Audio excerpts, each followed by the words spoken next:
je sais, j'ai repris les vieux attirails. L'éventail, le ventilateur, et je luis. Voilà, je ne fais rien, hein. Ça fait 5 minutes que je ne bouge pas, et je luis. Voilà, je suis désolée, hein, je ressemble à un gros ver luisant, mais voilà, c'est reparti comme en 14. Voilà. Donc, c'est insupportable. Moi qui étais contente d'avoir perdu quelques degrés dans la Casbah, et ben j'en ai gagné autant que ce que j'en avais perdu. Donc, retour à la case 31. Voilà. Alors, euh, donc c'est le programme culturel de septembre. Enfin, je rappelle à ceux qui débarquent, c'est mi-mi, c'est-à-dire mi du mois précédent, mi du mois en cours, quand vous le voyez. Je rappelle aussi, parce qu'on me l'a demandé, en me disant ah mais tu ne vois que tu as vu que ça ce mois d'août, donc je dis non. Donc je rappelle le point culturel slash itemly, c'est marqué dans le titre, c'est écrit dessus comme le port salut pour ceux qui ont la référence. Ce ne sont que mes favoris. Alors de temps en temps je pousse un coup de gueule parce que ça fait, il y a un truc qui est un de mes favoris, comme vous avez vu le mois dernier j'ai gueulé pour Asimov, enfin pas contre Asimov mais voilà. Ici, ce sont que mes favoris. Je ne vous présente pas les trucs que j'ai pas aimés, les trucs pour lesquels je gueule. Alors, dans la barre d'infos, vous avez des liens. Tout de suite après mon bisou bisou Lisa, vous avez les liens. Vous allez sur SoundCloud. Tous les derniers mardis du mois, il y a 2 podcasts qui sortent simultanément, à 4h ou 5h du matin, histoire que si vous voulez petit déjeuner avec moi, enfin avec ma voix, j'expose les films, les documentaires et les séries télé que j'ai vues dans le mois complet. Et donc là, je peux gueuler, je peux râler, je peux dire que j'aime, j'aime pas, machin, etc. Donc si vous voulez savoir ce que je vois vraiment dans la globalité des documentaires, des films, des séries, etc., c'est sur SoundCloud. Voilà. Là, ici, c'est que les favoris. J'ai complètement oublié de parler de Barbie dans le podcast de cet été, pour la bonne et simple raison que c'était sympathique, mais ça m'a pas laissé un souvenir impressionnant. Et j'avais rien à dire dessus, à part c'est sympathique. Voilà. 1h30, vous posez le cerveau à côté, vous regardez, c'est mignonné. Voilà. Mais il y avait rien de transcendant. Voilà, tout le monde s'est excité. Bon, voilà. Vous passez un bon moment, vous débranchez. C'est un film de plage. Quoi. Vous sortez de la plage, vous allez voir ça. Vous prenez un cocktail en sortant. Vous avez oublié 2 minutes après. Donc, programme culturel, donc les favoris de Lisa, on est bien d'accord. Je vais reprendre le truc, sinon je vais crever. Vous allez avoir ce bruit tout le temps, mais je le tourne du joli côté, histoire que vous ayez un joli truc. Autre que ma gueule qui lui. Donc on va parler de 4 séries, d'un truc beauté, je vous expliquerai pourquoi à la fin, et d'un film. Alors vous avez dit, oh bah non, tu t'es pas foulé. Ah bah non, je me suis pas foulé. Bah quand il est chaud, je me foule pas, hein, voilà. Alors on va commencer, on va faire 2 séries, le film de série, parce que sinon ça va faire long. Alors on va commencer, par quoi on commence, parce que c'est pas mal. Bon, on va commencer par celui que j'ai vu depuis le plus longtemps. Alors, c'est la saison 3 de Only Murders in a Building, vous savez, avec les 3 acolytes là. Très drôle, enfin les 2 vieux, alors un qui est un ancien directeur du théâtre de Broadway mais qui n'a pas fait la carrière qu'il voulait, qui est un peu un loser, l'autre qui est un acteur de série style enfin la version américaine si on pouvait dire, oui il faut avoir la rêve de Navarro aussi, voilà, de ce vieux commissaire de trucs, mais qui n'a pas, enfin qui a brillé au petit écran mais qui n'est pas un grand acteur et qui a abandonné la série et qui depuis vit sur sa gloire passée. Et vous avez une jeune femme, Mabel, qui, elle, est jouée par... ah mince, et voilà, ça m'échappe, tout d'un coup. La copine à Taylor Swift. Oh, merde. Oui, Selena Gomez, ça m'est revenu tout de suite. Qui joue, elle, la fille qui, en fait, elle squatte l'appartement de sa tante, elle va bientôt déménager, enfin, elle doit déménager bientôt. C'est une fille, on ne sait pas ce qu'elle fait exactement, mais elle est toujours mêlée de près ou de loin à ce qui se passe dans l'immeuble. Donc, cette fois-ci, Oliver, donc, qui est le metteur en scène, a réussi à décrocher un théâtre avec une pièce de Broadway. Il a récupéré une star du petit écran, grand écran, etc., qui est jouée par l'excellent et très sexy Paul Rudd. Et Et donc ils font les répétitions. Et le soir de la première, sa vedette meurt. 2 fois. Je vous dirai pas pourquoi. Et donc, comme si vous avez suivi les épisodes précédents, enfin les saisons précédentes, en fait ces trois-là ont fondé un podcast dans le saison 1 pour enquêter sur des meurtres.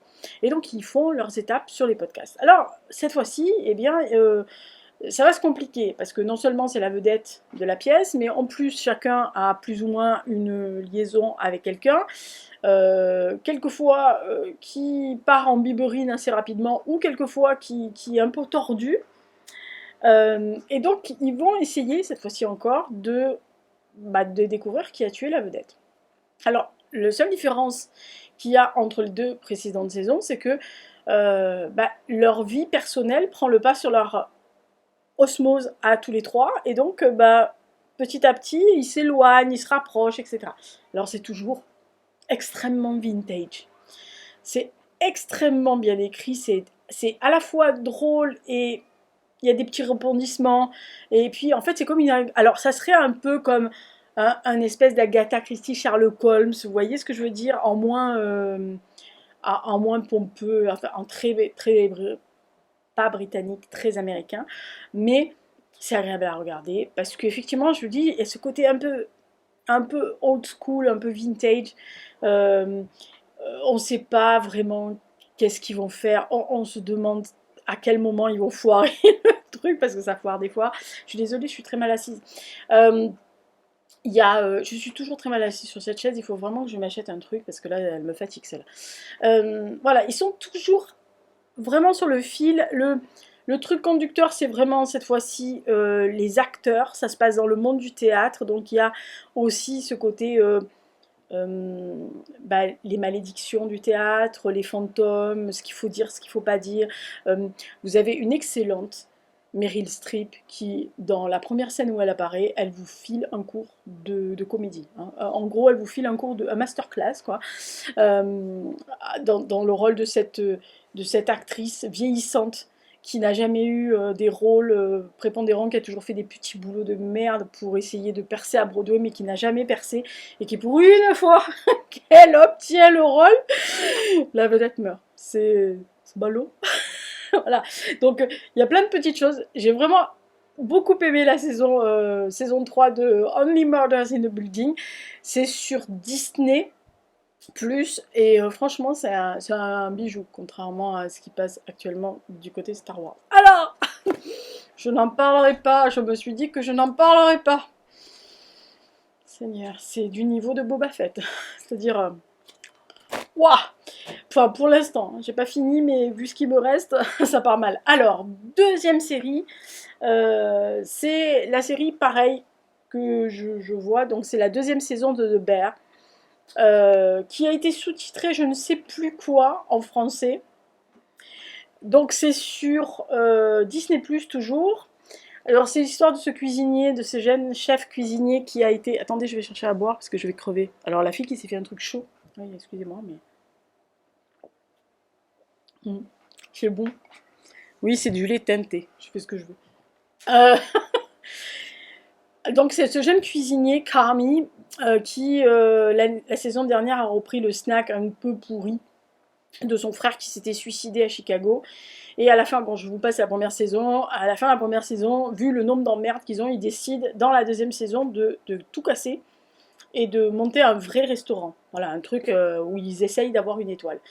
Et donc là, la deuxième saison, le fil rouge, c'est véritablement les emmerdes qui pleuvent par brassée de 12 et qui volent en escadrille sur quelqu'un qui veut tout simplement monter un restaurant aux États-Unis. Les services d'hygiène, les services de sécurité, les trucs qui vont pas, le gaz, l'électricité, les sous. Et puis il y a aussi les deux chefs, donc Carmi et Sydney, cette jeune femme qu'il avait engagée la saison précédente, qui est très douée, mais qui essaye de monter leur carte. Alors avant d'ouvrir, ils essayent en parallèle d'ouvrir, de mettre leur carte, c'est-à-dire de définir une carte, de définir une signature pour leur restaurant. Et parallèlement aussi, on va suivre un de leurs employés qui se casse à Copenhague, donc dans l'un des plus célèbres restaurants de Copenhague, hein, qui a été très longtemps le meilleur restaurant du monde. Et En fait, il part là-bas parce que bon, Carmi a quand même gravité avec les meilleurs jeunes chefs, et donc un de ses potes décide, enfin, lui a dit oui, oui, il peut venir se former à la pâtisserie, voilà, parce que c'est un peu sa carte. Et on va suivre Richie, qu'on avait vu dans la saison 1, qui est un genre de cousin de Carmi, qui est vraiment le loser magnifique, qui a des emmerdes. Alors lui, les emmerdes, ça lui colle à la peau par tous les trous, quoi, voilà. Franchement, j'ai beaucoup aimé la deuxième saison.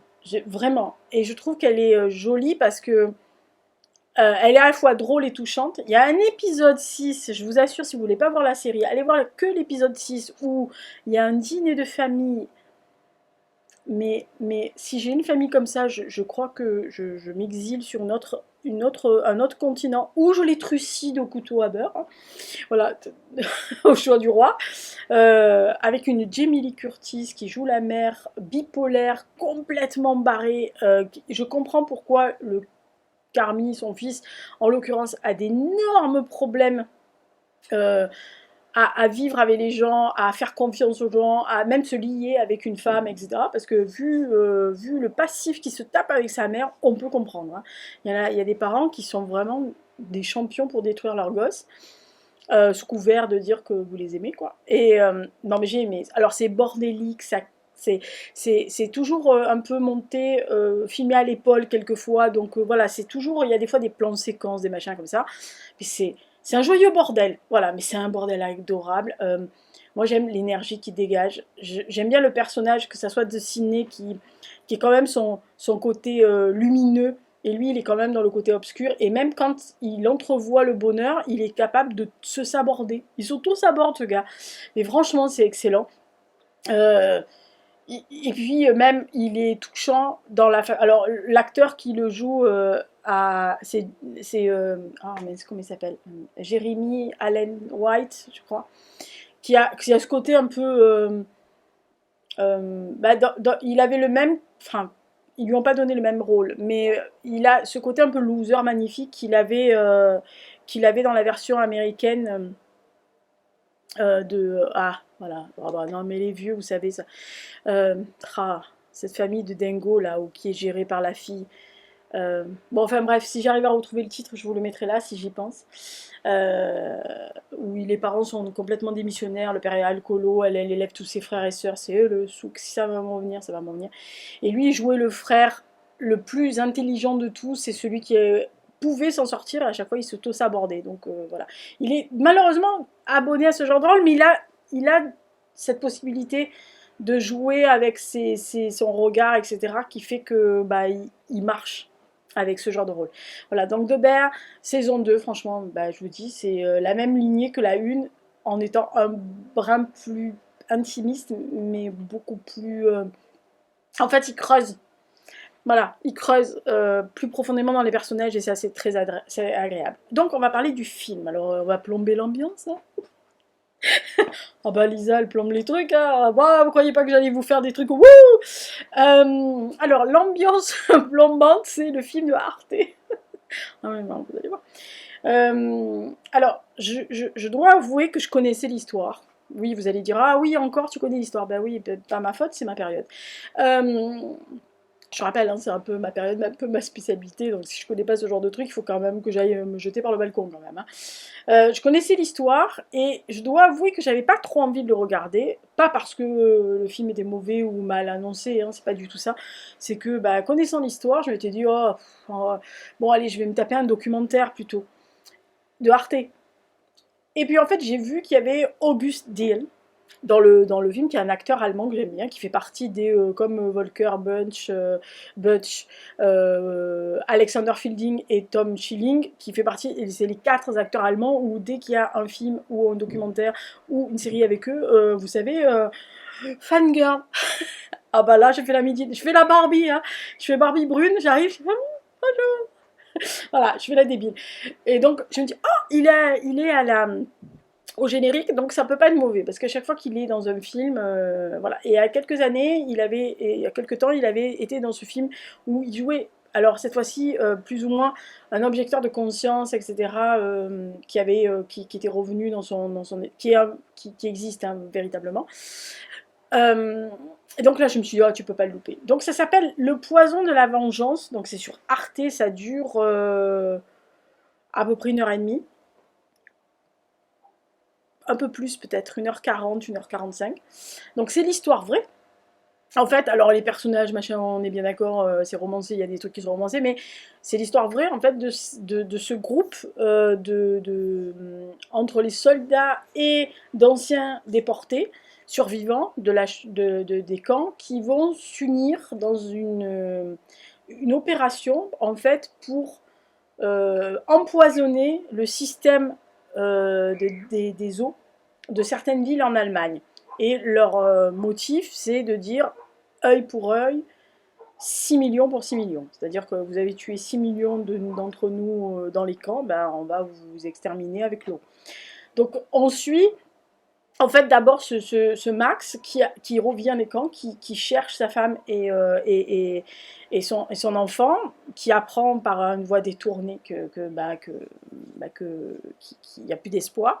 Et il va tomber sur ce groupe de militaires juifs, britanniques et américains, qui en fait liquident les nazis. Alors sous couvert qu'ils viennent pour aider, etc., il y avait des groupes comme ça qui chassaient en sous-marin jusqu'à ce que leurs supérieurs les découvrent et les renvoient à la Casbah, hein, parce que c'était pas comme ça que ça devait se gérer. Enfin, chacun pense ce qu'il veut, mais voilà.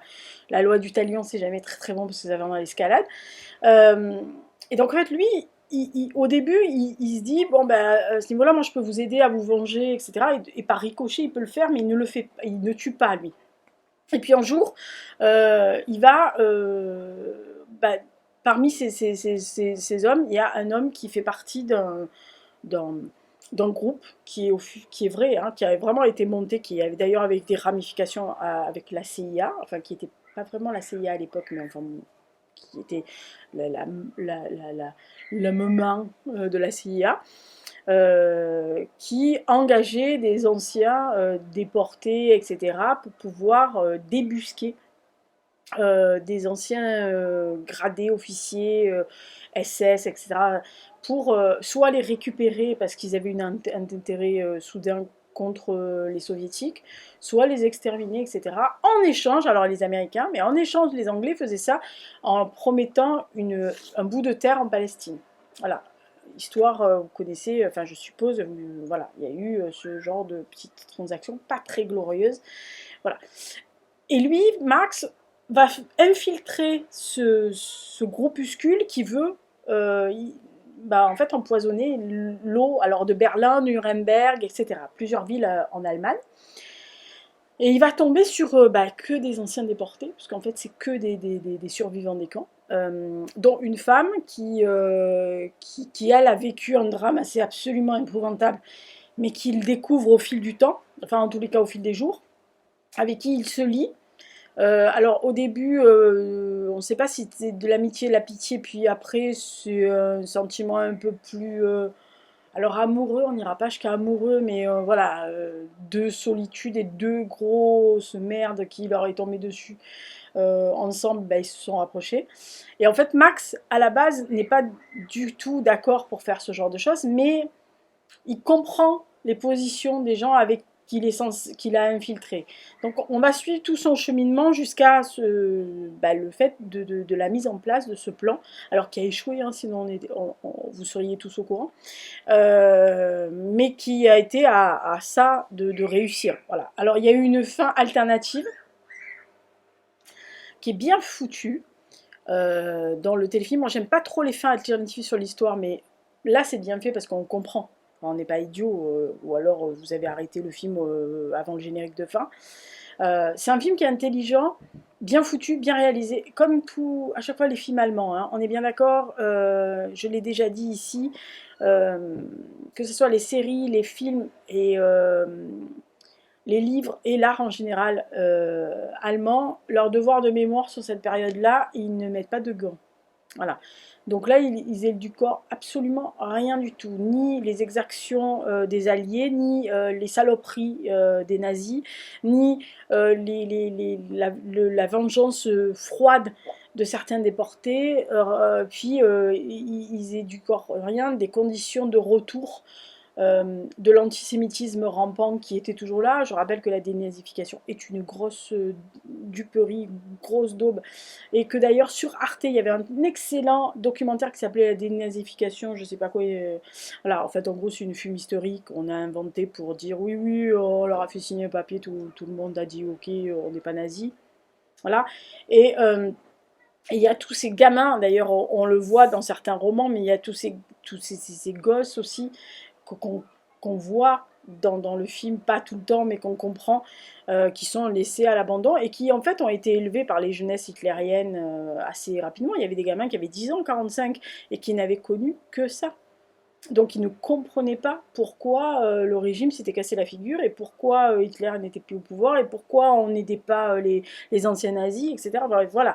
Donc il y a tout ça dans ce film-là, le poison de la vengeance. Moi j'ai trouvé que c'était un très bon film. Si vous ne connaissez pas cette histoire de poison, de groupe, si vous ne connaissez pas ce comité assez obscur qui a préfiguré, en fait, qui a préfiguré la création de Tsahal, donc de l'armée israélienne, après quand Israël a été créé. Donc c'est vraiment la ramification, la base de ce qui va se passer quelques années plus tard. Avec la création de l'État d'Israël. Voilà. Donc franchement, c'est vraiment un très très très bon film, bah, comme d'habitude, hein, Arte, allemand, voilà. N'hésitez pas, parce que alors ceux-là, voilà, il n'y a rien à faire, ces gens sont très très très bons. Voilà. Oui, ne râlez pas, hein, on n'est plus du tout à la même période, calmez-vous. Et ne faites pas d'amalgame, pas tout le monde était des gros cons à l'époque non plus. Alors, on passe à deux autres séries, et alors ces deux autres séries que j'ai vues à la fin août, et pour lequel, pour des raisons assez diamétralement opposées, je suis tombée sur le cul. Alors là, je finis par la loufoque en blanc, parce que j'adore celle-là. Elle est complètement barrée, je l'adore. Celle que j'ai vue, ça s'appelle La mort à nu. Donc, je crois qu'on la trouve, je ne me rappelle plus sur quelle plateforme. Enfin, en tous les cas, moi, je l'ai vue par rapport à la plateforme Canal+. Donc, je ne sais pas où je l'ai vue. Parce que sur Canal+, je peux aller sur Apple Télé, Disney et Paramount. Donc, du coup, des fois, je note, des fois, je note pas. Ça s'appelle The Chemistry of Death. Donc, en français, ils l'ont mis La mort à nu. Je vous dis, moi, des fois, je comprends pas vraiment la façon de traduire des trucs. Donc, on est avec un médecin légiste qui est dans un bled paumé. Ah mon dieu, pauvre gars. Dans un bled paumé et qui officie comme médecin généraliste, qui à la base était un médecin légiste, mais qui est un médecin généraliste. On comprend qu'il a subi un choc traumatique avec la perte de sa famille.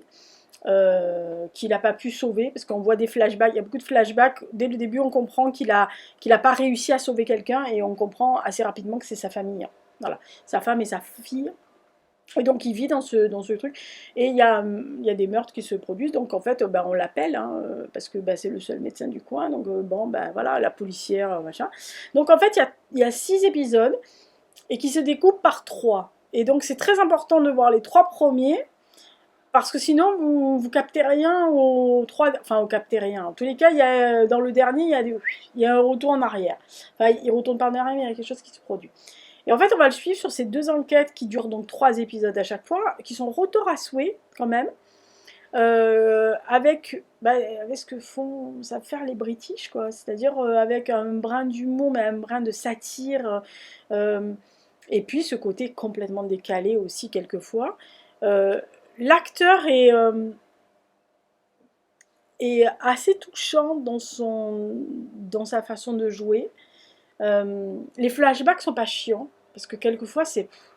Mais là non, ça rentre à l'intérieur, on arrive à... En fait, c'est pas à pas qu'on arrive à comprendre qu'est-ce qui fait qui il est, pourquoi il est comme ça.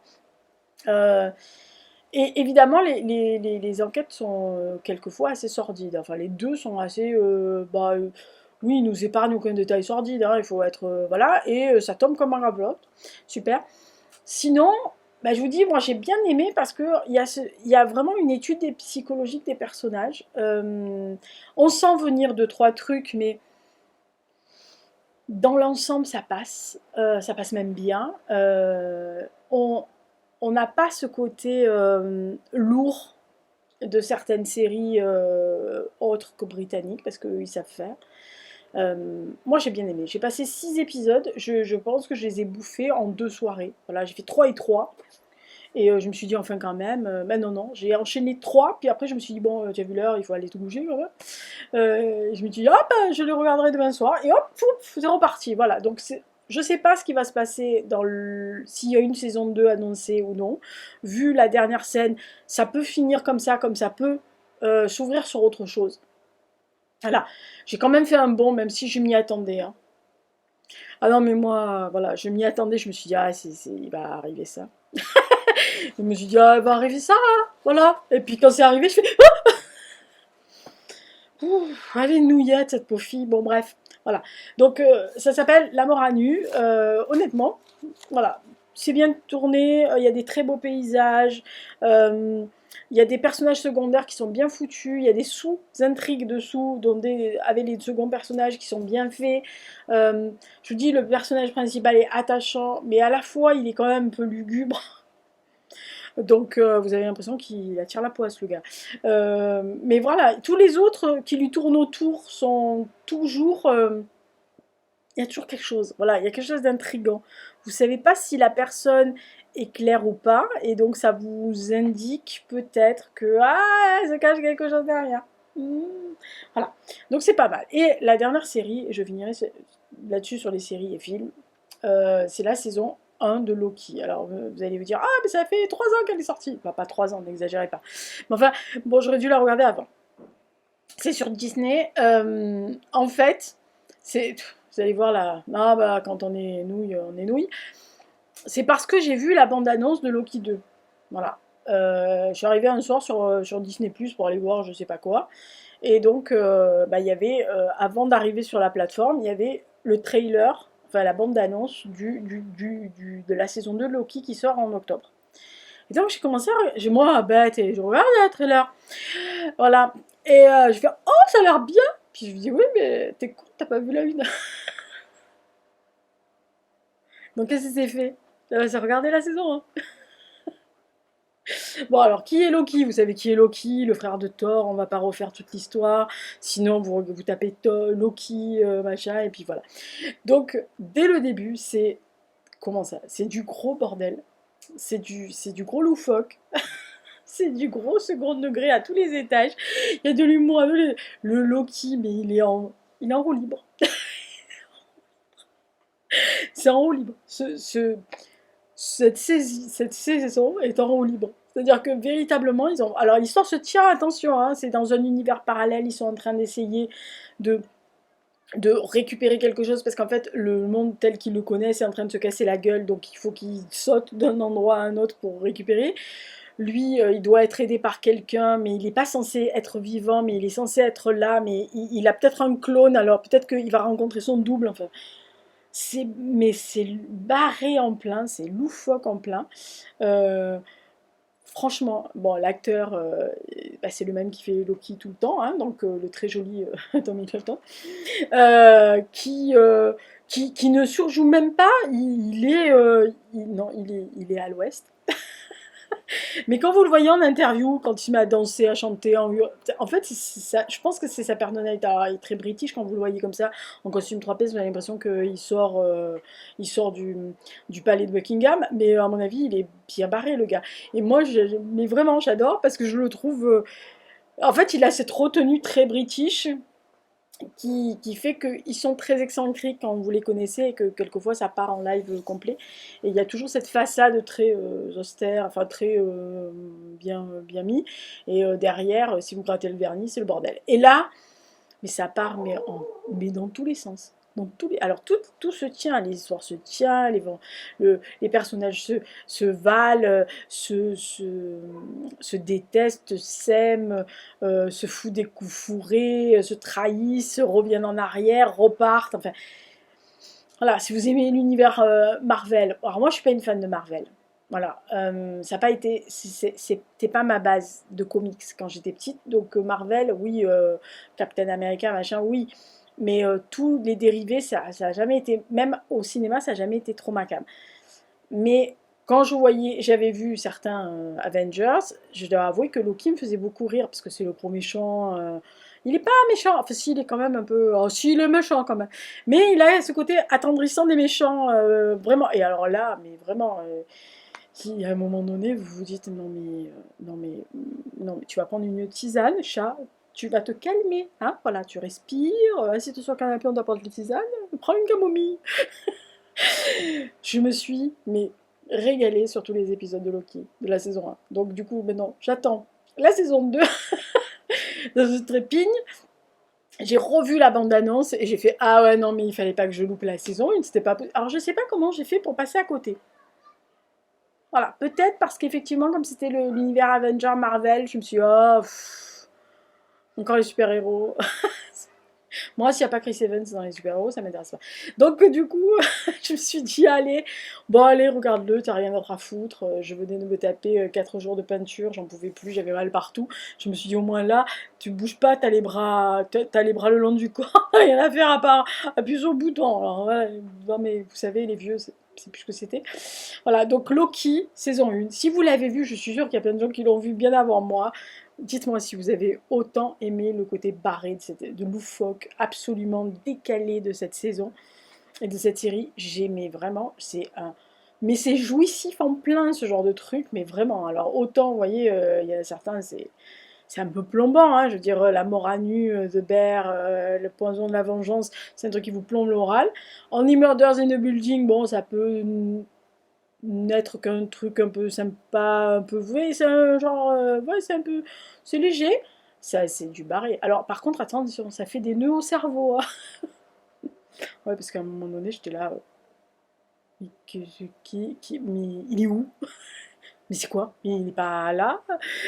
Je pense qu'à un moment donné, j'ai failli décrocher. Enfin, pas décrocher, mais je me suis dit, aïe, aïe, aïe, t'as loupé un truc, ma pauvre fille. À un moment donné, tu as fermé les yeux, tu as cligné des yeux, il fallait pas.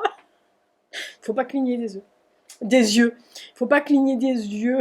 J'arrive pas à le dire. Je l'ai pas bu. C'est que du lait. Non, il faut vraiment ne fermez pas les yeux. À aucun moment, sinon vous allez vous viander. J'aime bien. Voilà. Donc, la fille qui fait 32 dans l'appartement. 31 dans l'appartement, le boit chaud. Enfin, c'est normal hein, quand on boit chaud. Si vous buvez froid, vous êtes au courant, vous avez frais, mais après vous avez encore plus chaud. Quand vous buvez chaud, forcément, votre corps se réchauffe un peu et vous avez moins chaud.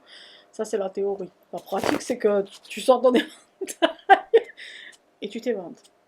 Alors, ça, c'était les séries, les films. Et on finit par, mais vraiment très rapidement, parce que je vais faire une vidéo routine, update routine, en fait, qui va venir. Alors, elle viendra après cette vidéo.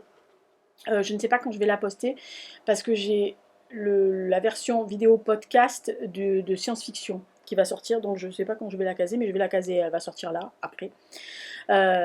J'ai décidé de faire un update routine parce que ça fait quelques mois que je suis en train de tester d'autres produits et je me suis aperçue en fait, alors pas parce que les autres sont mauvais, on est bien d'accord, hein, c'est juste que en vieillissant, oui bah oui j'ai eu 53 ans, il n'y a pas longtemps, mais en vieillissant, prenant de l'âge, bah, votre peau change. Oui, alors mes grands-mères me le disaient, elles avaient raison.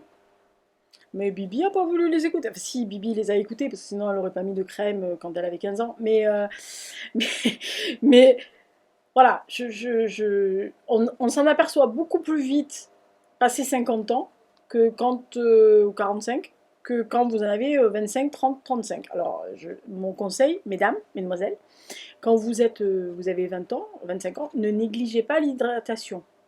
Voilà. Ne négligez pas de faire attention à votre peau.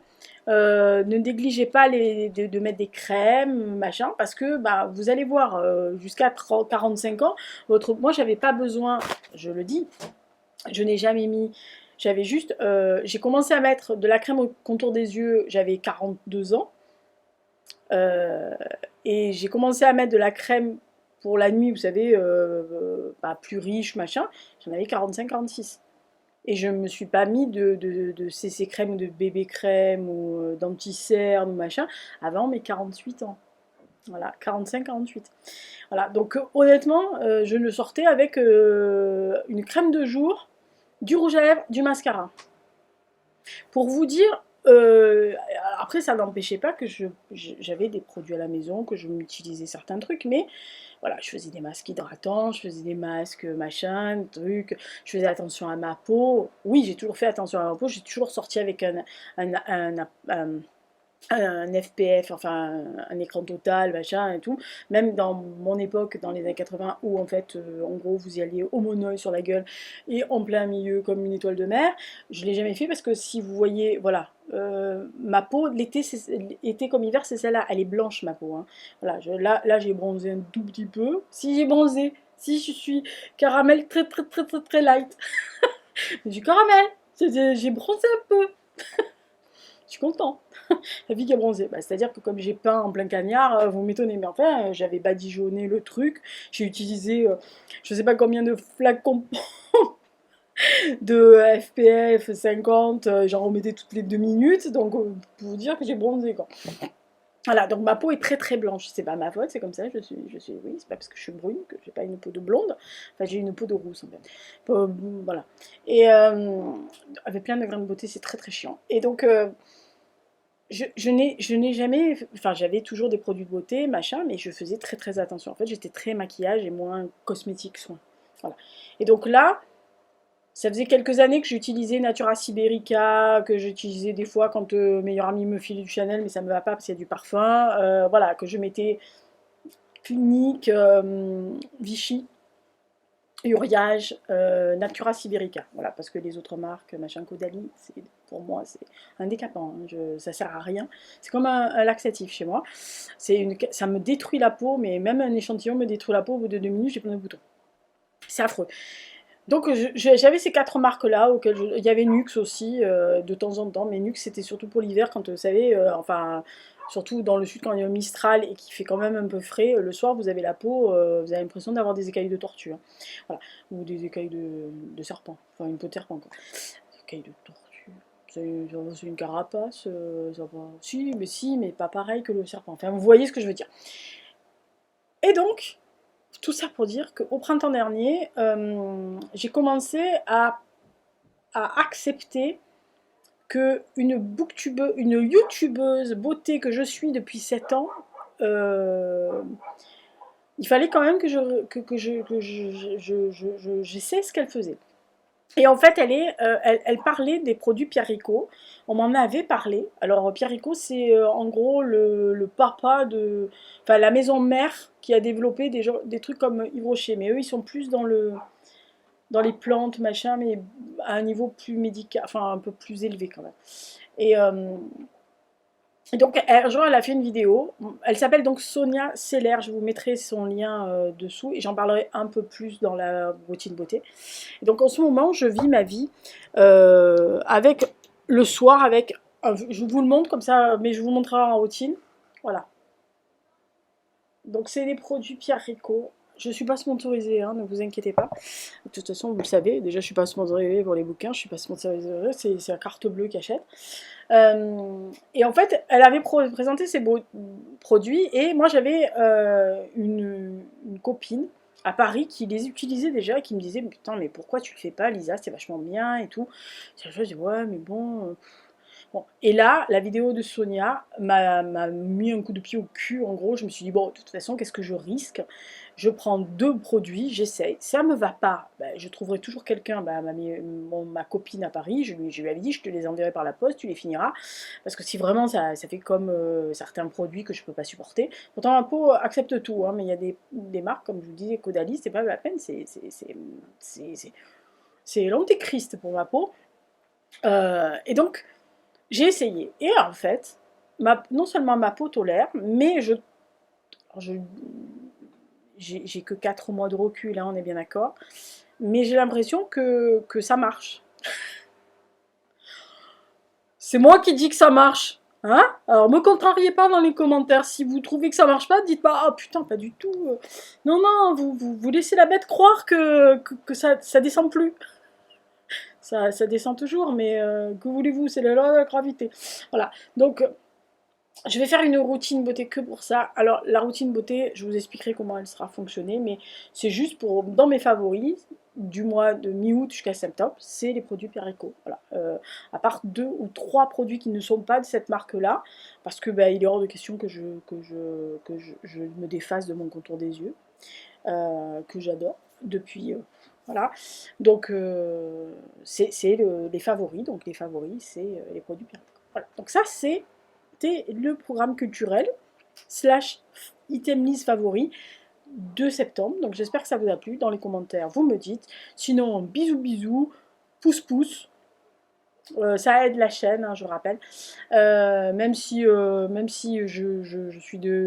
perds toujours des abonnés, mais on s'en fout, hein, personnellement.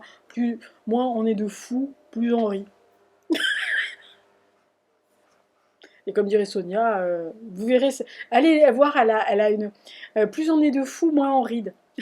J'adore cette fille, mais elle est géniale. Voilà, mais ça fait 7 ans. C'est le même. Vous savez, c'est les 3 que j'ai connus à peu près à la même époque. Colline, Hélène, donc mon bloc de filles, et Sonia Sella. Voilà, donc c'est mes piliers depuis 7 à 8 ans en matière cosmétique, beauté, mode, machin, / lifestyle. Voilà. Mais bon, c'est la partie de Lisa que j'expose le moins, mais c'est très drôle. Voilà, allez. D'ici là, portez-vous bien, faites attention à vous. Dites-moi dans les commentaires si vous avez vu les séries, le film, et si éventuellement vous avez très envie de vous taper Loki. Enfin, on s'entend. Calmez-vous. Redescendez 2 minutes, allez boire un coup, il ira mieux. Ah là là là là. C'est-à-dire qu'il est vraiment barré quand même, hein. Un mec comme ça. Peut-être mieux le médecin généraliste. Ah non, il est trop de... Oh là là, il n'y en a aucun là. Ils sont tous bien barrés, c'est terrible. Et puis en plus, en Limonade Xenobuilding, le seul qui est sexy, il meurt. Ah non, il y a aussi... Ah ouais. Ah ouais, ouais, ouais, ouais, ouais. Ah ouais, il y a... Ah, ouais. Ah. Bon, laissez tomber. Je retourne à mon soupirage. Ciao. Prochaine vidéo, donc la routine.